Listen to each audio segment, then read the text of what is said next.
Tonight, a warning from the Better Business Bureau. A representative says a Valley woman was suspicious of a man offering assistance for home repairs. Channel 5's Trace and Bragg in our studio with more. Hey, Trace.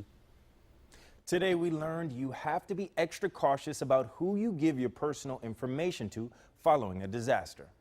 Following last week's devastating flood, Marco De La Rosa Jr. says his family has one goal in mind. Just trying to get back into our feet again.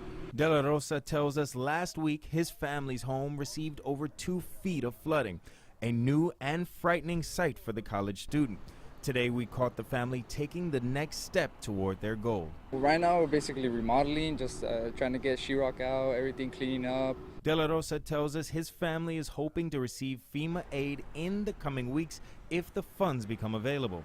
Robert Obregon of the BBB says De La Rosa and other flood survivors need to be extra vigilant with their personal information. A disaster of that magnitude is harvest time for scammers. That's when they can harvest private information from individuals. Obregon says Friday morning an elderly Westlake woman was approached by a man claiming to be from a disaster relief organization. He tells us the man asked for the woman's social security number, Medicare benefits, and other personal information.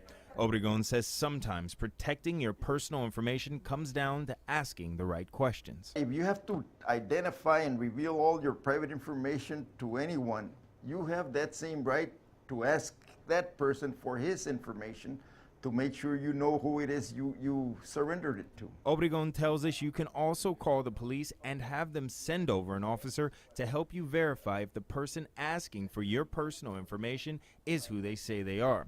De La Rosa says he and his family will be cautious in the aftermath of the storm. Obregon adds if you do give your personal information to anyone who shows up at your door, take a photo of that person and his or her vehicle. That way you can provide that information to police if you later learn you fell victim to a scam. In the studio, Trace and Bragg, Channel 5 News at 10:30.